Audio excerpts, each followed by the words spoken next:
Hello বন্ধুরা, তোমাদের একটি নতুন ভিডিও নিয়ে আসলাম। এটি একটু মৌসুম্বি লেবু গাছ। এই গাছ অতি সহজে হয়। আমি একজন গার্ডেনার। তোমাদের কি করে লেবু গাছ সহজ হয় ছাদ বাগানে তোমাদের বলে দেবো। তোমরা একটি 10 ইঞ্চি টব নেবে।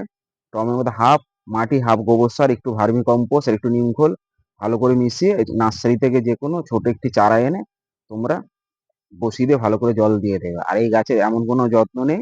এই গাছকে মাঝে মাঝে তোমরা সুফলা বলে একটি সার আছে, 15-15, তোমরা 15 দিন একবার করে দেবে।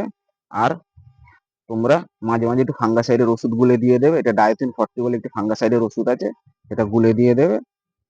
আর কিছু এটা দরকার নেই। আর তোমরা গাছের যদি পাতা কোনো যদি পোকা লাগে, তোমরা এই ওষুধটা 15 দিন একবার করে দিয়ে দেবে। আর এই গাছ অতি সহজ হয়। তোমরা ছাদ বাগানে যে কোনো জায়গায় এই লেবু গাছ রাখতে পারো। তোমরা দেখবে তোমাদের ছাদ বাগান এরকম সুন্দর লেবু হবে। আর এই গাছ একটু ডোয়াব ভ্যারাইটিসের গাছ। আর এই গাছটা আমার কাছে আছে, প্রায় 1 বছর বয়স হলো। আজকে এই পর্যন্ত। পরবর্তী ভিডিও অন্য কোনো গাছ নিয়ে আবার দেখা হবে।